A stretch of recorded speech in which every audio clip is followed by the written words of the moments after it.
नमस्कार, मैं हूं शंकर और इस वक्त हम झारखंड विधानसभा परिसर के बाहर मौजूद हैं। मानसून सत्र का आगाज हो गया है और ये सत्र खास इसलिए है क्योंकि ये पांचवी विधानसभा, झारखंड की पांचवी विधानसभा की हेमंत सोरेन की सरकार का ये अंतिम सत्र है और इस मायने में ये खास हो जाता है, अहम हो जाता है क्योंकि इस सत्र के बाद सीधे सभी को चुनाव में जाना है। और हमारे साथ मदन है, करिश्मा भी है, बात करेंगे। मदन, देखिए, ये 5 दिनों का कार्य दिवस है। अगर देखा जाए अंतिम सत्र के हिसाब से कार्य दिवस बहुत कम है और मुद्दे बहुत सारे हैं और दोनों एक दूसरे पे हावी होने की कोशिश करेंगे। ये एक तरह से आज शुरुआत हो गई है, क्या लगा?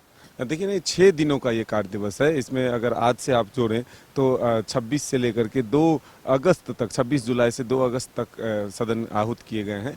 तो ऐसे में 6 कार्य दिवस है इसमें। लेकिन आज शोक प्रस्ताव पहले दिन पास होता है।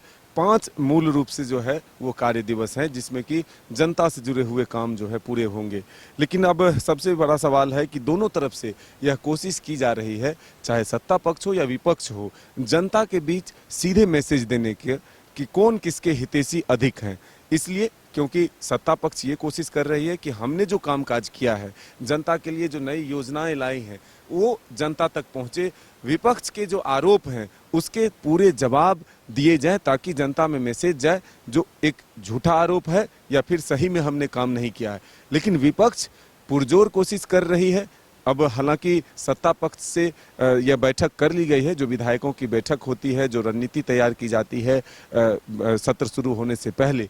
ऐसे में सत्ताधारी दलों ने अपनी बैठक कर ली।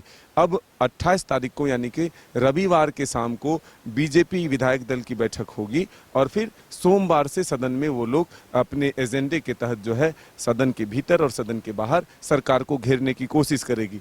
मूल रूप से जो 5 वर्ष अब पूरे होने वाले हैं, तो जो चुनाव के दौरान जेएमएम और कांग्रेस ने घोषणा किए थे, घोषणा पत्र जो था, उसमें जो वादे हैं वो कितने पूरे हुए, कितने अधूरे रहे और बीच में सरकार ने उसको लेकर के क्या पहल किए, वादे क्या किए, वादे पूरे कितने हुए, इसको सदन के माध्यम से जनता तक पहुंचाने की कोशिश हो रही है। क्योंकि दोनों ये जानते हैं कि ये फाइनल ओवर का मैच है।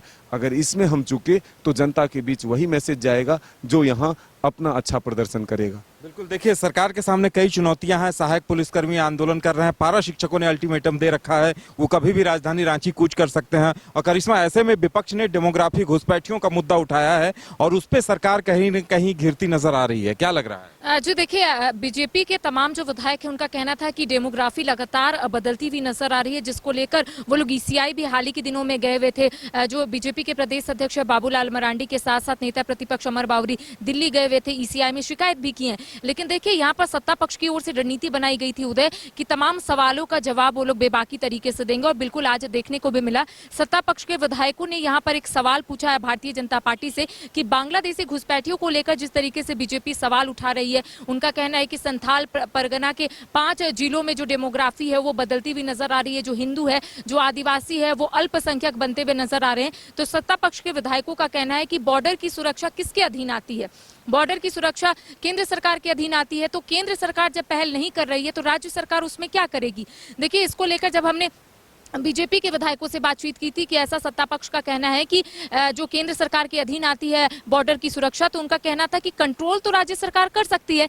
आज इसी पर कहीं ना कहीं पक्ष और विपक्ष आमने सामने था। इसके साथ देखिए, रोजगार को लेकर लगातार सत्ता पक्ष के विधायकों का कहना था कि सरकार जो है रोजगार का रास्ता खोलेगी, रोजगार का रास्ता साफ करेगी। तो आज बीजेपी ने आरोप लगाया है, उनका कहना है कि अब तक जितनी भी नियुक्तियां हुई है उसमें बाहरियों को एंट्री यहाँ पर सरकार ने दिया है। हाल ही के दिनों में जो नियुक्ति पत्र का वितरण हेमंत सोरेन ने किया था, उसमें भारतीय जनता पार्टी के विधायकों का कहना है कि 17 ऐसे लोग हैं जो बाहर के हैं। तो ऐसे में सरकार क्यों नहीं पहल कुछ कर रही है? सरकार तो कहती है कि आदिवासी मूलवासी की सरकार है, तो यहाँ के लोगों को नौकरी क्यों नहीं मिल रही है? बाहरी लोग झारखंड में कैसे आ रहे हैं? तो कई सवाल आज बीजेपी ने उठाए हैं। 2 प्रमुख मैंने आपको बताया, एक बांग्लादेशी घुसपैठी और दूसरा नियुक्ति का मामला को लेकर बीजेपी कहीं ना कहीं सवाल खड़े कर रही थी, सरकार को घेरने से पीछे नहीं हट रही थी। बिल्कुल, तो ये नोक झोंक का सिलसिला चलेगा और एक बार फिर मदन से बात करेंगे कि देखिए, अभी जो ये 5 दिनों का कार्य दिवस बचा हुआ है उसमें लगता है ये जो डेमोग्राफी और घुसपैठियों का मुद्दा है ये बहुत ज्यादा गरमाएगा,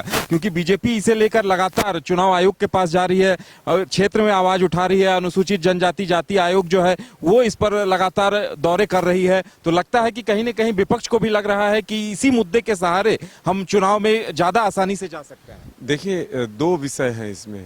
एक तो जिस तरह से डेमोग्राफी बदला है, जो आरोप है बीजेपी विधायक और नेताओं का, ऐसे में वो वर्तमान से लेकर के भविष्य के लिए वो डर रहे हैं कि जो स्थिति अभी बनती जा रही है, अगर यही स्थिति रहा तो संथाल में एक तो पहले से बीजेपी की स्थिति कमज़ोर है, और अगर यही जनसंख्या में बढ़ोतरी होते रहे, मतदाता सूची में बढ़ोतरी होती रही, तो फिर और भी उनकी स्थिति जो है खराब हो जाएगी। और आने वाले दिनों में एक समुदाय का जो वहाँ वर्चस्व होगा, तब उनके ही प्रतिनिधि चुनकर वहाँ से आएंगे।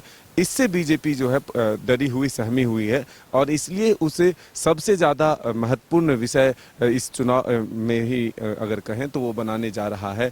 साथ ही चुनाव आयोग को भी इसीलिए मुख्य निर्वाचन पदाधिकारी से लेकर के दिल्ली पहुंचकर मुख्य चुनाव आयोग तक जो है वो उन्होंने इस मामले को पहुंचाया है। तो इसकी गंभीरता इसी से समझ सकते हैं। वहीं लोकसभा में निशिकांत दुबे कई इलाकों को केंद्र शासित प्रदेश घोषित करने की मांग कर रहे हैं। बिल्कुल, देखिए यही बात है कि बीजेपी ने पूरी ताकत इसमें लगाई है कि आने वाले दिनों में स्थिति न बिगड़े, उनके हाथों से और वो चीजें ना निकल जाए, इसके लिए बीजेपी अभी से सजग और चिंतित दिख रही है। चलिए, तो ये देखने वाली बात होगी कि अभी जो विधानसभा का सत्र चलेगा वहां किस तरह से पक्ष विपक्ष के बीच घमासान होता है। बीजेपी ने अपने इरादे साफ कर दिए हैं। निशिकांत दुबे ने सीधे सीधे आरोप लगाया है कि आदिवासियों की आबादी 10% कम हो गई है। अब ये मुद्दा कितना बड़ा बनता है और सत्ता पक्ष जवाब कैसे देता है सदन के अंदर, ये देखने वाली बात होगी। फिलहाल इतना ही, हमें दीजिए इजाजत और आप देखते रहिए न्यूज़ बाइस्कोप। नमस्कार।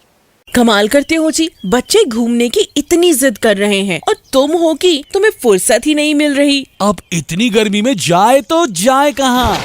इस गर्मी में मस्ती और फन का आ गया है परफेक्ट डेस्टिनेशन, वाइल्ड वादी, जहाँ है water park, bird park, flower park, trampoline park, amusement park, 250 feet लंबा, जिप लाइन और क्रिकेट स्टिमुलेशन का खूबसूरत नजारा। वाइल्ड वादी, 10 माइल चौक, रांची। वाइल्ड वादी यानी अनलिमिटेड फन और अनलिमिटेड मस्ती।